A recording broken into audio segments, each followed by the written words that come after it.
प्रणाम सभी भैया बहनों को प्रणाम। अभी तक हम चैप्टर सेकंड पढ़ रहे थे बहुपद। उसके अंतर्गत हमने शून्य कैसे निकालते वो सीखा था। एक बहुपद को दूसरे बहुपद से भाग हम कैसे देते वो हमने सीखा था। आज हम एक और नया टॉपिक लेते हैं कि अगर आपको कोई बहुपद के कुछ शून्य दिए हैं और बाकी के शून्य हमें ज्ञात करना है तो हम उसको कैसे ज्ञात करें। तो एक एग्जाम्पल हम लेते हैं जो आपकी बुक में मिलेगा। इस टाइप का क्वेश्चन भी आपको प्रश्नावली में मिल जाएगा। इंपॉर्टेंट क्वेश्चन है जो आपके एग्जाम में रिपीट होता रहता है। ठीक, इसको आज हम करने का प्रयास करते हैं। एक एग्जाम्पल लिखा हुआ है 2x power 4 minus 3x cube minus 3x square plus 6x minus 2 के सभी शून्य ज्ञात कीजिए। यदि आपको इसके दो शून्य रूट 2 और माइनस रूट 2 ज्ञात हो। ठीक, अब देखो, जब हमने बहुपद वाला टॉपिक पढ़ा था तो एक बात हमने सीखी थी कि जिस बहुपद में अधिकतम घात जितनी होती है उसके शून्यक भी उतने ही आते हैं। अगर आप शून्यक की परिभाषा भूल गए हो तो मैं एक बार और बता दूं कि शून्यक क्या होता है कि बहुपद में चर राशि के वे मान जिन्हें बहुपद में प्रतिस्थापन करने पर पूरे बहुपद का मान ही शून्य हो जाता है, शून्य कहलाता है। अब जैसे इस एग्जाम्पल में अधिकतम घात कितनी है 4, तो इसके शून्यक भी कितने होंगे 4 शून्यक होंगे। अब इन 4 में से 2 शून्यक आपको दिए गए हैं। अब हमें कितने और निकालना है, 2 और ज्ञात करना है कि अधिकतम घात कितनी है इसमें 4, तो स्वाभाविक इसके शून्य कितने होंगे 4। ध्यान रखना आपको हमेशा के लिए 1 नंबर में ऑब्जेक्टिव में पूछा जाता है कि ध्यान रखना अपने को कि जिस बहुपद में अधिकतम घात जो होती है उसके शून्यक भी उतने ही आते हैं। इसमें अधिकतम घात 4 है इसलिए इसके शून्यक भी कितने होंगे 4। इन 4 में से 2 शून्यक हमें दिए गए, एक तो रूट 2 और एक और माइनस रूट 2, ये हमें दे रखे। बाकी के शून्यक हमें ज्ञात करना है। तो अब इसको हम कैसे ज्ञात करें। ठीक, तो सबसे पहले हम इसकी शुरुआत करते हैं सॉल्यूशन से। चूंकि रूट 2 व माइनस रूट 2 दिए गए बहुपद 2x power 4 minus 3x cube minus 3x square plus 6x minus 2 के शून्यक है।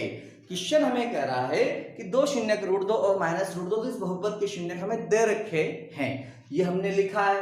ठीक, अब एक बात आपने पहले भी पढ़ी थी, समझी थी कि शून्यक हमें कब प्राप्त होता था, जब पहले हमारे पास गुणनखंड होता था। पहले कोई बहुपद होता था, फिर हम उसके गुणनखंड करते थे, उन गुणनखंडों से हम क्या प्राप्त करते थे शून्यक। यहां थोड़ा सा उल्टा चलना है। क्या चलना है कि जैसे रूट 2 शून्यक है तो स्वाभाविक है पहले क्या होगा वो गुणनखंड। भाई जैसे कोई बहुपद था उसके हम गुणनखंड करते थे। जैसे एक समझाने के लिए बताऊं मैं आपको कि मान लो x माइनस 2 एक गुणनखंड है, इससे हम शून्य कैसे निकालते हैं, इक्वल 0 रखते हैं तो x का मान कितना आता है 2, शून्यक 2 हो गया। अब उल्टा समझो, शून्य कितना है 2, अब गुणनखंड बनाना है, इसका पक्षांतर इधर कर देते हैं तो x माइनस 2 क्या बनता है इसका शून्यक। तो यही बात अपने को यहां समझना है कि रूट 2 क्या है इस बहुपद का शून्यक है, तो गुणनखंड क्या बनेगा भाई जैसे x बराबर रूट 2 इसका शून्यक आया है तो गुणनखंड क्या बनेगा, पक्षांतर कर दे इधर माइनस बन जाएगा स्वाभाविक है तो x माइनस रूट 2, और ये कौन सा है आपका माइनस का रूट 2 शून्यक है इसलिए इसका गुणनखंड क्या बनेगा इधर आएगा तो प्लस, क्योंकि आपको पता है जब भी हम पक्षांतर करते हैं तो साइन चेंज होता है, चिन्ह परिवर्तित होता है। ठीक, तो हमने यहां देखा है कि शून्य रूट 2 और माइनस रूट 2 है इसलिए गुणनखंड क्या होंगे x माइनस रूट 2 तथा x प्लस रूट 2। ध्यान रखना है जब भी शून्य पॉजिटिव होगा तो गुणनखंड नेगेटिव में आता है, और जब भी गुणनखंड शून्यक नेगेटिव होता है तो गुणनखंड में हमेशा प्लस सिंबल लगता है। तो यहां हमने देखा है कि शून्यक रूट 2 और माइनस रूट 2 है इसलिए गुणनखंड क्या बनेगा, ये प्लस का इसलिए शून्यक x माइनस रूट 2 और ये माइनस का इसलिए शून्यक क्या बन गया x प्लस रूट 2 दिए गए बहुपद के गुणनखंड दिए गए बहुपद के इसलिए x माइनस रूट 2 और x प्लस रूट 2 दिए गए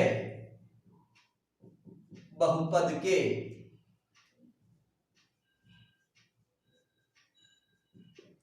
गुणनखंड है। ठीक, ध्यान से समझना है कि जब शून्य कौन सा था अपना रूट 2 तो गुणनखंड क्या बना, x माइनस रूट टू। जब शून्य क्या था, माइनस रूट टू, तो गुणनखंड क्या बना, x plus root two.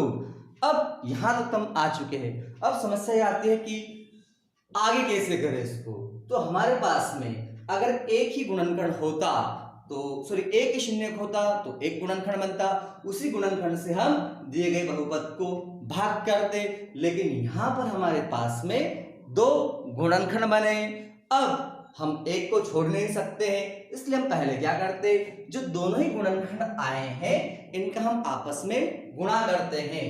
x minus root दो, x प्लस रूट दो, इस ब्रैकेट का इस ब्रैकेट में हमने मल्टीप्लाई किया है तो क्या प्राप्त होता है, एक्स स्क्वायर माइनस टू। एक फॉर्मूला आपने पढ़ा था ए स्क्वायर माइनस बी स्क्वायर, क्या लिखते हैं इसको, ए प्लस बी ए माइनस बी। यहाँ आपका ये ए है, ये बी है, ये ए है, ये बी है, ए माइनस बी ए प्लस बी, क्या लिख सकते हैं इसको हम, ए स्क्वायर माइनस बी स्क्वायर। ए का मतलब कौन सा है, x, इसलिए क्या बनेगा एक्स स्क्वायर। बी का मतलब क्या है, माइनस रूट दो, तो रूट दो का स्क्वायर करते और सॉल्व करते, रूट दो का स्क्वायर कितना आता है, 2 आता है। तो जब भी हम इस ब्रैकेट का इस ब्रैकेट में मल्टीप्लाई करते हैं तो कितना आता है, एक्स स्क्वायर माइनस 2। ध्यान रखना है अगर एक गुणनखंड, अगर एक शून्यक होता तो एक गुणनखंड बनता और उससे हम जो दिया गया बहुपद उसको डिवाइड करते। यहाँ दो शून्यक है इसलिए हमने इसका आपस में गुणा किया। कभी अगर आपके पास में 3 होते तो 3 शून्यक से 3 गुणनखंड बनाते और उन तीनों को हम आपस में गुणा करते। लेकिन यहाँ पर हमारे पास में 2 शून्यक थे, 2 गुणनखंड बने और इनका हमने आपस में गुणा किया तो क्या प्राप्त हुआ हमें, एक्स स्क्वायर माइनस 2। अब इस एक्स स्क्वायर माइनस 2 से हमें क्या करना है, जो दिया गया बहुपद है उसको डिवाइड करना है। तो यहां हम आगे बढ़ते हैं। बहुपद कौन सा था, 2x की घात 4 minus 3x cube minus 3x square plus 6x minus 2 को हम किससे भाग करेंगे, x स्क्वायर माइनस 2 से। ठीक, अब हम भाग करते हैं तो भाग करना आपने सीखा हुआ है। ठीक, भाग कैसे करते हैं, यहाँ 2x की घात 4 को हम किससे भाग करेंगे, x स्क्वायर से। तो स्वाभाविक है कितना आएगा, 2x स्क्वायर। यहाँ मैं बता देता हूँ कि जब हम 2x की घात 4 को किससे भाग करेंगे, x स्क्वायर से, तो कितना आता है 2x square, 2 as it is, और 4 में से 2 कम हुए तो कितना आ गया 2। क्योंकि जब हम सेम वेरिएबल को डिवाइड करते हैं तो पावर हमेशा लेस होती है, कम होती है। ठीक, कितना आया 2x स्क्वायर, इस 2x स्क्वायर का वापस गुणा किया जाएगा। ठीक, 2x स्क्वायर का x स्क्वायर में गुणा किया कितना आ गया, 2x की घात 4, 2x स्क्वायर का माइनस 2 में गुणा किया है तो प्लस माइनस माइनस 2 दूनी 4, 4x स्क्वायर। तो लिखना कहाँ है उसको, x स्क्वायर के अपन में लिखना है, एक्स स्क्वायर टर्म के अपन में लिखना है। ठीक, तो कहां लिखा है इसको, माइनस 4x स्क्वायर। उसके बाद हमने क्या किया है, घटाने पर घटाया। तो ध्यान रखना जब भी हम सब्ट्रैक्ट करते हैं, घटाते हैं तो सिंबल चेंज होता है, प्लस माइनस बन गया है, माइनस प्लस बन गया है, ये प्लस से माइनस कट। ठीक, अब जब भी हम नीचे वापस शेष को जो होता है उसे नीचे लिखना पड़ता है, पर एक बात ध्यान रखना है कि जो अधिकतम घात वाला पद है उसे सबसे पहले लिखा जाएगा। तो यहाँ पर कौन सा है, माइनस 3x क्यूब, सबसे पहले हमने इसको लिखा है, फिर minus 3x square minus 4x, ये प्लस बन गया है। अब ध्यान रखो ये नंबर प्लस का हो चुका है, वो माइनस का। आपको पता होना चाहिए कि जब भी एक संख्या धनात्मक और एक संख्या ऋणात्मक होती है तो हमेशा सब्ट्रैक्ट होता है और चिन्ह हमेशा बड़ी संख्या का लगता है। इनमें बड़ी संख्या 4x स्क्वायर है, पॉजिटिव है, तो सिंबल किसका लगा, प्लस का। ठीक, 4x स्क्वायर में से 3x स्क्वायर घटाया कितना आया, x स्क्वायर, 6x प्लस का ऐसा का ऐसे, माइनस 2 भी ऐसा का ऐसा ही। हम और आगे बढ़ते हैं। अब यहाँ minus 3x square minus 3x cube को हम किससे डिवाइड करते हैं, x स्क्वायर से। तो माइनस 3 तो ये रहा, 3 में से 2 कम हुए तो 1, यानी कि माइनस 3x, ये माइनस 3x का फिर गुणा करते, माइनस 3x का x स्क्वायर में minus 3x cube, minus 3x का माइनस 2 में, तो माइनस माइनस प्लस। ध्यान रखना, एक बात समझना भैया कि हम 10th क्लास पढ़ रहे हैं, आपने अभी तक 9th क्लास पढ़े हुए, तो उसका बेसिक आपका क्लियर होना चाहिए। अगर बेसिक ज्ञान क्लियर नहीं होगा तो समझने में दिक्कत आएगी। और ध्यान रखना, मैं फिर आपको कहता हूं ये मैथ से, इसमें प्रैक्टिस करना बहुत जरूरी है। जो बच्चा प्रैक्टिस पे ध्यान नहीं देगा उसको बहुत सारी दिक्कतें आएगी, और इन दिक्कतों से हमें दूर रहना है, इन दिक्कतों को दूर करना है तो प्रैक्टिस करना पड़ेगी। ठीक, माइनस माइनस प्लस का 6x, फिर हम घटाते हैं, ये माइनस से प्लस बन गया, ये प्लस से माइनस, ये इससे कट, ये प्लस से माइनस कट, ठीक। क्या बचा, एक तो एक्स स्क्वायर, एक और माइनस 2। फिर हम आगे बढ़ते हैं। अब एक्स स्क्वायर को हम किससे डिवाइड कर रहे हैं, एक्स स्क्वायर से, ठीक। एक्स स्क्वायर को एक्स स्क्वायर से डिवाइड करते हैं, कितना आता है 1, ये प्लस का 1 का वापस एक्स स्क्वायर में गुणा, एक्स स्क्वायर 1 का माइनस 2 में माइनस प्लस माइनस का 2, फिर घटाते हैं, ये प्लस माइनस बन गया, ये माइनस प्लस बन गया, ठीक। उसके बाद में ये प्लस से माइनस का कट, ये माइनस से प्लस भी कट, क्या रहा 0। यहां तक क्लियर, ठीक है। अब हमें क्या करना है, जो हमारा भागफल आया है 2x square minus 3x plus 1, इससे हम क्या करेंगे, वापस गुणनखंड करते हुए फैक्टर करते हुए हम वापस शून्य प्राप्त कर लेंगे। तो गुणनखंड करना हमने सीखा था, 2x square minus 3x plus 1, 1 का 2 में गुणा करते हैं, कितना आता है 2। दो संख्या हम ऐसे ढूंढते हैं जिनका गुणा करें तो कितना आता है 2, उनको प्लस करो या माइनस करो, कितना आना चाहिए, जो x का गुणांक होता है कितना 3। तो हमने ऐसे संख्या सर्च करते हैं दिमाग में, तो क्या आता है 2 और 1, क्योंकि 2 का 1 में गुणा करते तो कितना आता है 2 आता है, और 2 और 1 को हम जोड़ते तो कितना आता है 3। अगर मैं माइनस करता हूं 2 में माइनस 1 कितना आता है 1, जो हमें नहीं चाहिए तो हम क्या करेंगे, जोड़ेंगे। तो 2x स्क्वायर माइनस 3 की जगह हमने क्या लिखा है 2 प्लस 1, ये x एज इट इज, ये प्लस 1, 2x स्क्वायर, इस x का हम अंदर गुणा कर रहे हैं। अब गुणा कर रहे हैं तो ध्यान रखो, सिंबल का बहुत ध्यान रखना पड़ता है। x का 2 में गुणा किया है 2x, लेकिन ये ब्रैकेट ओपन होता है तो बाहर क्या है माइनस, तो माइनस प्लस माइनस का 2x, x का प्लस 1 में x, लेकिन बाहर माइनस इसलिए माइनस प्लस माइनस x और प्लस 1 एज इट इज, ठीक है। उसके बाद में अब यहां हम कॉमन लेते हैं, इन दोनों में क्या कॉमन आ रहा है 2x, तो यहां से कितना रहा x और यहां से माइनस 1।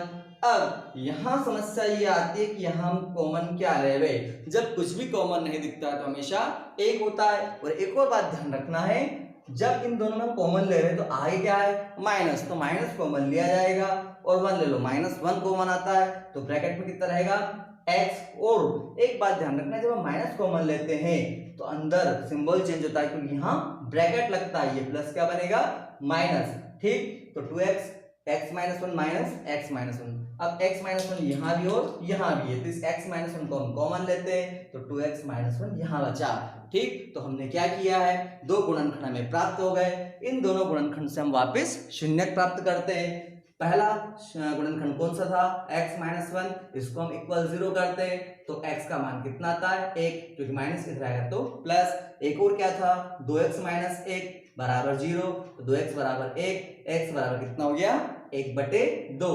तो हमने बाकी के दो शून्य को और कैसे प्राप्त कर लिए, एक तो 1 आया और एक को 1/2 आया है।